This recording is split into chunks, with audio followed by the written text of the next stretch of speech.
Hello, everyone, and welcome back to our main stage. We are very excited for our next speaker, Assistant Secretary Tibor Nagy, who will be introduced by our committee co-chair lead, Dr. Hello, everyone. Welcome back to our main stage. So for the other speakers, please, if you're not speaking, go ahead and mute yourselves. As we may be getting some feedback. And with that, I'm going to go ahead and remove myself. And Dr. Tungara, you can go ahead and begin your introduction. Okay, well, welcome back, everybody. I hope you've been enjoying the Hop-In platform. I hope you've been networking. I hope you've been visiting our exhibitors and just having a great time here with us tonight while we manage the technology. All right, now it's my very, very great pleasure to introduce Ambassador Tibor Nagy, Assistant Secretary for Africa in the Managing the Africa Bureau at the U.S. State Department. So Ambassador Nagy, a retired Foreign Service officer, spent 32 years in government service, including over 20 years in assignments across Africa. He served as the United States Ambassador to Ethiopia, as the United States Ambassador to Guinea, as well as the Deputy Chief of Mission in Nigeria, Cameroon, and Togo. And previous assignments included Zambia, the Seychelles, Ethiopia, and Washington, D.C. So he's been across the board as far as Africa is concerned, and I'm sure will bring exciting remarks to us tonight. He's received numerous awards from the U.S. State Department in recognition for his service, including commendations for helping prevent famine in Ethiopia, supporting the evacuation of Americans from Sierra Leone during a very violent insurrection there, supporting efforts to end the Ethiopian-Eritrean War, and managing the United States Embassy in Lagos, Nigeria during political and economic crises. Following his retirement from the Foreign Service, Ambassador Nagy served as Vice Provost for International Affairs at Texas Tech University from 2003 to 2018. During that time, he lectured nationally on Africa, foreign policy, international development, U.S. diplomacy, in addition to serving as a regular op-ed contributor to the Lubbock Avalanche Journal newspaper on global events. And he co-authored a nonfiction work called Kiss Your Latte Goodbye, Managing Overseas Operations, and it was actually a winner of the 2014 Paris Book Festival. So here he is. He arrived in the United States in 1957 as a political refugee from Hungary. He received his BA from Texas Tech University and MSA from George Washington University. So it's with great pleasure that I bring to you Ambassador Tibor Nagy. Thank you so much for joining us. Thank you so much, Dr. Tungara. And you can hear me, I'm assuming? Everybody can hear you. Okay, great. And I am just so delighted to speak to this very, very distinguished group. I'm going to try to make my remarks as quick as possible to make sure that we can have time for a discussion. So the topic, why Africa matters in U.S. foreign policy, and why diversity matters in formulating that policy. Of course, that subject we could spend a whole semester on, but we're going to rush through it. I have to say, Africa has been in my blood since my Foreign Service career started in 1978. I like to tell people I am Hungarian by birth. My citizenship is American, but my heart is definitely African. I spent 22 years, as Dr. Tungara said, at 8 different postings in Africa. And since arriving on the continent, I have been an enthusiastic Afro-optimist. Unfortunately, U.S. policy has not been Afro-optimistic historically. The continent has always been viewed as a problem. And I have to say, since independence, it has been the lowest geopolitical priority. It's not to say it's not important. If we have a pickup basketball game with Olympic athletes, somebody gets picked up last. And they're still an Olympic athlete, but still, they're last. Now, that view must change. In our bureau, in Africa Bureau, our policy is to view Africa as an opportunity. And our motto is Africa through the windshield, not the rear view mirror, as unfortunately Africa has been looked at for decades. So what do we see through the African windshield? Just a couple of things. First of all, Africa is the youngest continent. More than 50% of Africans are less than 25 years old. Right now it is, I look at it as 1.3 billion consumers who will double by 2050. African youth are absolutely tech savvy. They have the exact same dreams as youth everywhere else, as youth in the United States, as youth in China. They want the opportunity for a good job. They want to have an opportunity to share in the resources, to have a life without corruption or tyranny. The continent is also a world-leading economic power because it had the highest growth of any region in the world, which I have no doubt will resume after we get past the COVID. Africa is also a treasure house of minerals and resources, and especially what our technology of the 21st century needs. I think we all know that none of us would have working telephones if not for some of the rare earths that are found in Africa. At the same time, we have to recognize that Africa is at a very important crossroads, exactly because of this youth explosion, or what I call the youth tsunami from Africa that's hitting us. Because on the one hand, Africa in the 21st century could either be a dynamic, positive global force for economic dynamism, positive political changes like the world has never seen, or if Africa's youth are frustrated, they will be a major factor for global instability and, unfortunately, extremism. Now, in my view, the key policy goals we are pursuing are what we would like to see bring about the positive scenario that I just mentioned. And so what are they?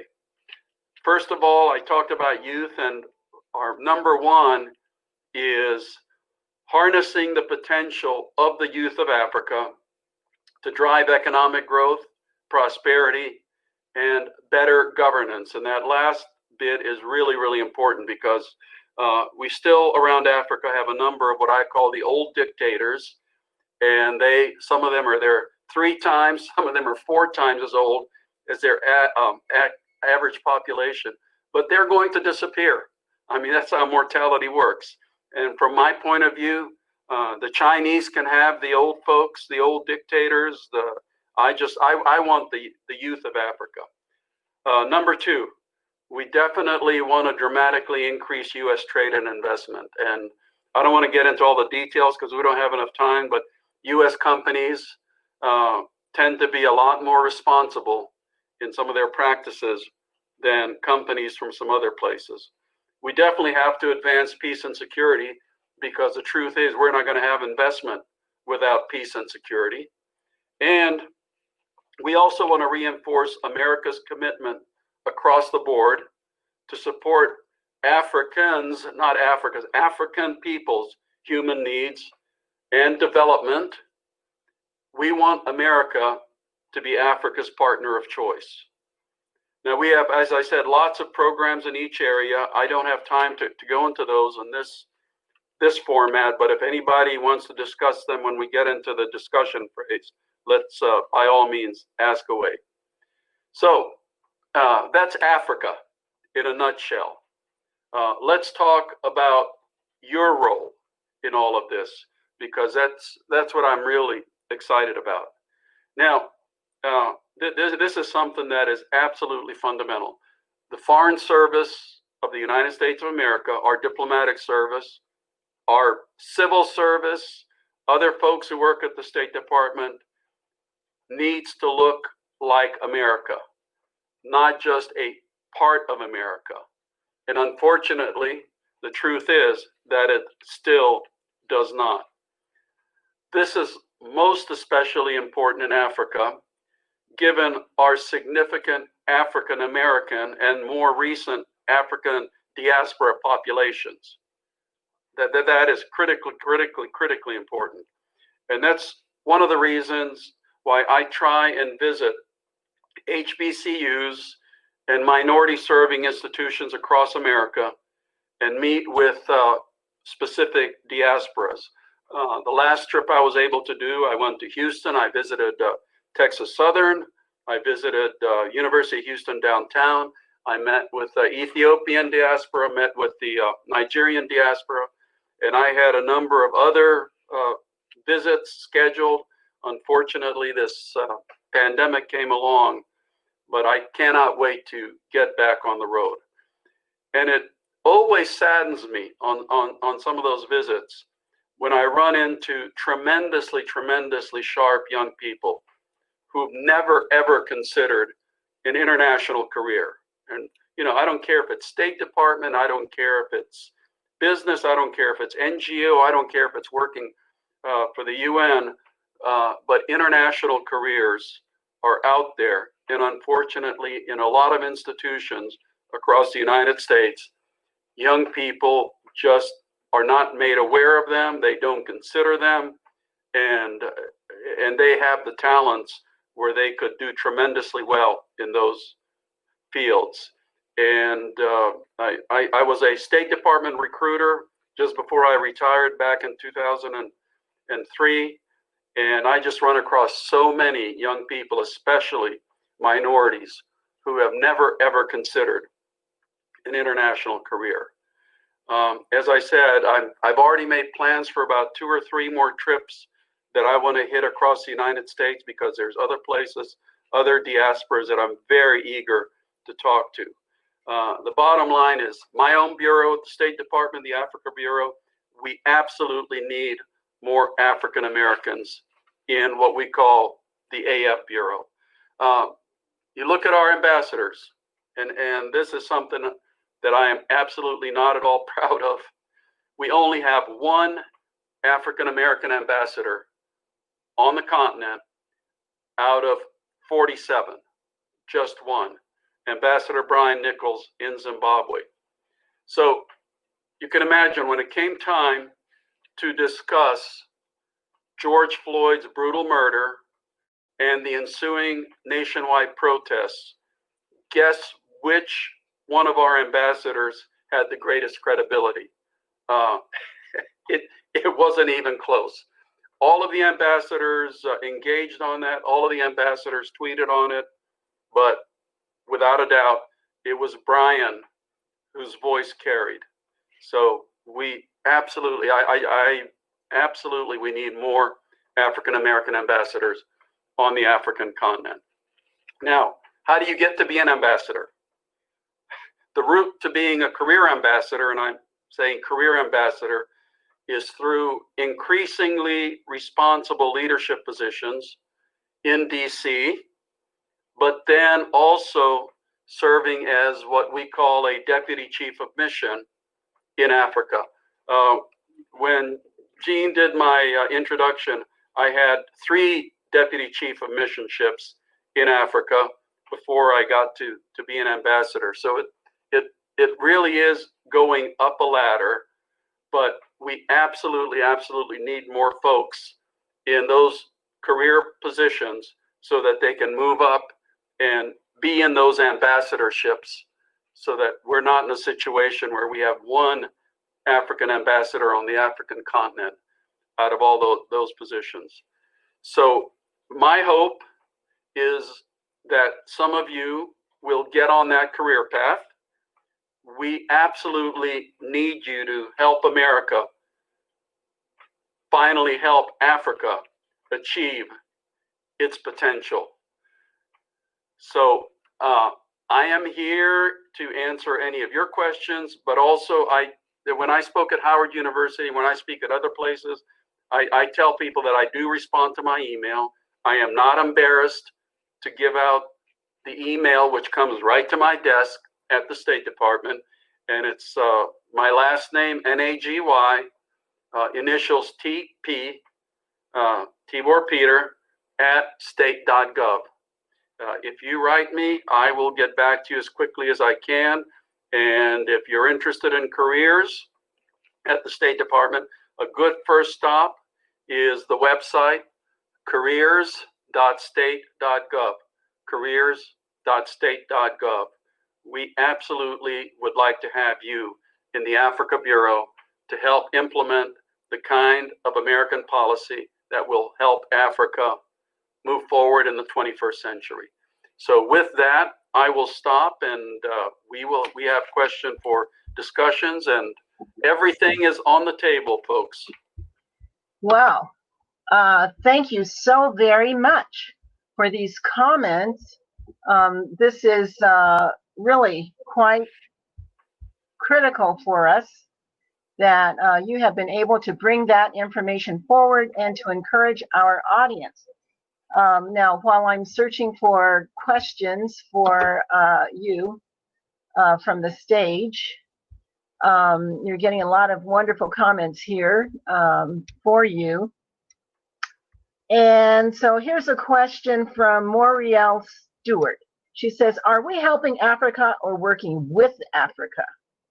She just wants to be careful on the direction, on how we create policy. You know, what direction is it going? Yeah, here's the deal. Every single American administration since African states became independent in the late 50s and early 60s, whether Democratic or Republican, have basically had the same goals. It was to help promote a peaceful, stable Africa that would become part of the global system. Unfortunately, for a lot of the history since then, we had something called the Cold War. And the administrations during the Cold War basically, and America was not the only one, but this really hurt Africa. Africa was a chessboard in the global competition between the Soviet Union and the United States. So yes, we very much helped a number of African countries back then, which were, you know, quote unquote, on our side, and the Soviet Union was doing the same with countries that were on their side. Thankfully, after the Soviet Union passed, you know, it looked like it would be basically all of Africa that we would be engaging with. But as I said, in our history, Africa has not been the top priority. That's why it's really, really important to refocus on Africa, given what's going to be happening in the 21st century. I mean, you know, people can try to ignore it, but the fact is, Africa's population is going to double between now and 2050. I'll be gone, but you folks are going to be around, and the world's going to have to deal with that. Mm-hmm. So the policies we do now are going to determine what kind of Africa it's going to be. And as I said, from the time I touched down on the continent to today, I remain a very enthusiastic Afro-optimist. Over.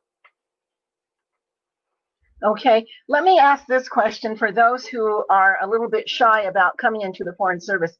I think one of the things that we want to know first is how can young people of color apply and be successful in their applications? You know, I was accepted a long time ago, but everybody was afraid of that exam.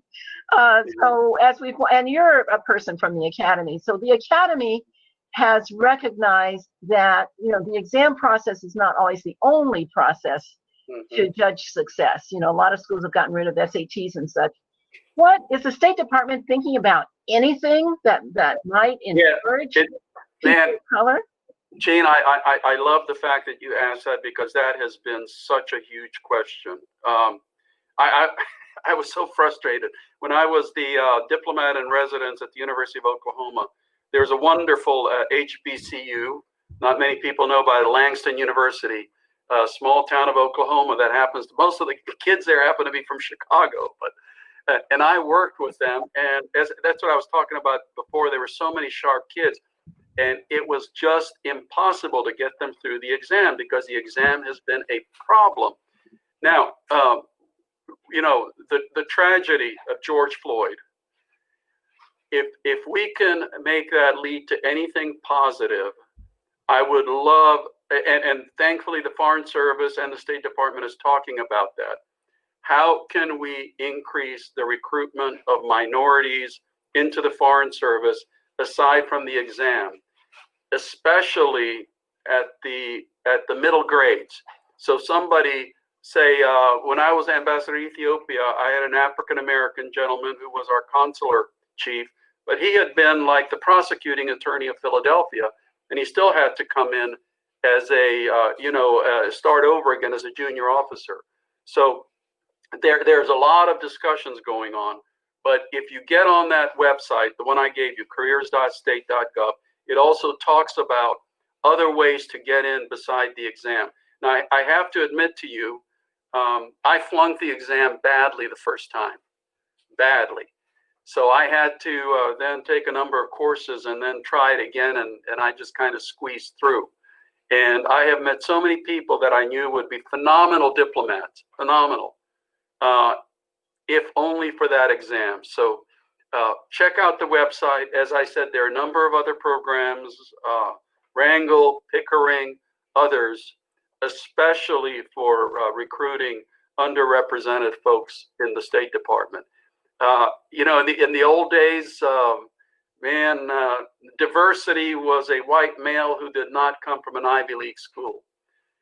Thank God those days are gone, and right now we're doing pretty well as far as women's representation, but we still are doing awfully, as far as I'm concerned, with African Americans. So check out the website, and believe me, there are a lot of people who really want to shake up that exam system.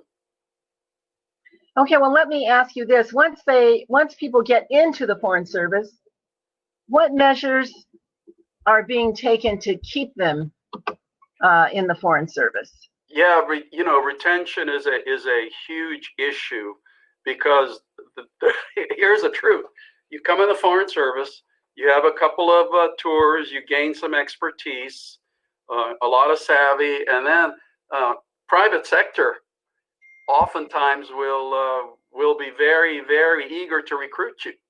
So, you know, I remember when I went to my second tour out, the Seychelles Islands, there was a person there from one of the American petroleum companies doing the exact same job I was doing at 4 times the salary.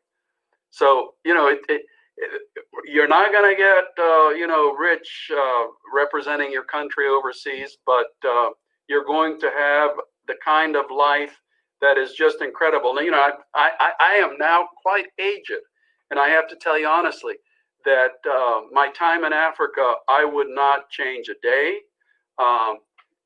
Every day on the continent, something reminded me that I'm in physical contact with history.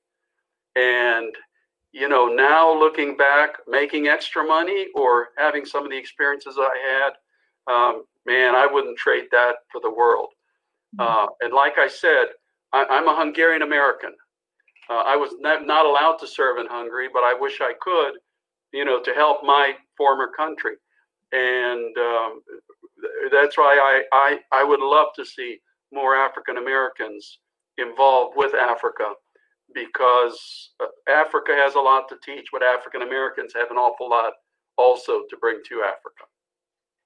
There's a question on the floor as to whether African nations always want African Americans to represent the U.S. there. Yeah, you know, I'm glad that, because that's kind of like one of those big questions. Early on, I have to be honest with you, because a lot of the African countries coming out of colonialism, because of the racism and the colonialism, if they got an African American diplomat, they thought, well, you know, why are you sending us an African American? But I'll tell you, that is long past. One of the most distinguished diplomats ever in the American Foreign Service, Ambassador Ed Perkins. African-American ambassador to South of Africa during the waning days of apartheid. And, you know, nowhere was there a better representative, or the wonderful man that I was a deputy to in Nigeria, Ambassador Walter Carrington, Yes. again, who just passed a couple of weeks ago. Mhm. I think I said, they quoted me in his obituary that at no time have I ever met a better representative of the United States of America, most especially the America that should be, than Walter Carrington. So, and the Nigerians loved him. South Africa loved Ed Perkins.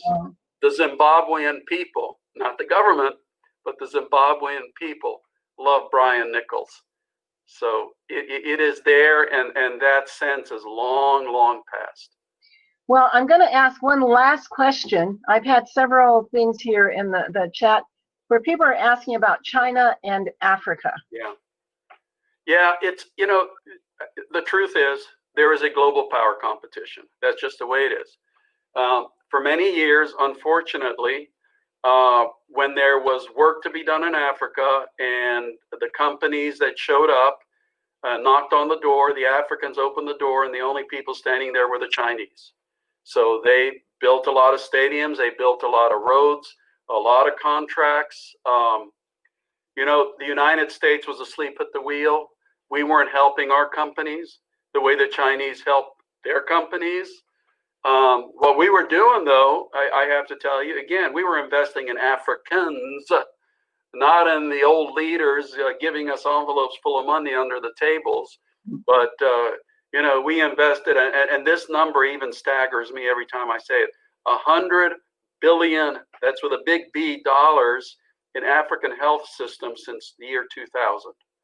100 billion. That's one of the reasons that Africa has done so much better coping with COVID than a lot of people thought they would, because a lot of your money, taxpayers, your money went into helping develop some African health systems.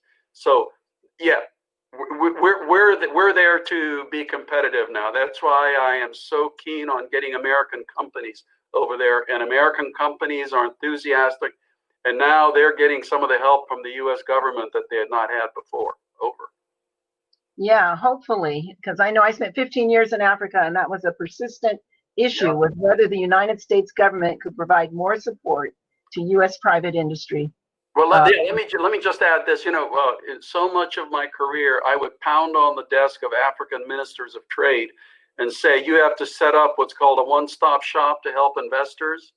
And the dirty truth is that the United States of America never had a one-stop shop for American companies that wanted to invest in Africa. And, you know, this goes back to what I said, that historically, when you said the word Africa in most of America, people assumed a problem. You know, whether it's disease, hunger, political, whatever. And so American companies, especially the medium and small ones, were afraid because they never got the support of the U.S. government. So that's what we have to change, because, you know, the other truth is a lot better business investments in Africa than a lot of Europe. Mm-hmm. Oh, well, Ambassador Nagy, I don't want to keep you any longer. We have more speakers to bring to our main stage tonight. But I do want our audience to know that the State Department was a major sponsor for our event tonight. The money that we bring in will go to support BPIA programs and scholarships for students so that they can have that overseas experience.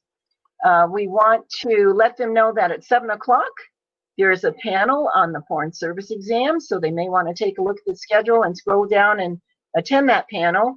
And there are ongoing sessions in the exhibitor booths also about the State Department and State Department programs. So we want to thank the State Department for being a major sponsor, and particularly we want to thank you for spending this precious time with us. Thank you, and you have some phenomenal people on those panels. And give Flory my best. I know she's coming on soon. Sure will. Thank you, Dr. Kungar. Bye-bye. Bye-bye. Thank you both so very much for that substantive conversation. So please stand by, everyone. We have Ambassador Andrew Young. He is here in the building, everyone. So please stand by, and we will be bringing him on in the next moment or two. Thank you very much. Stand by.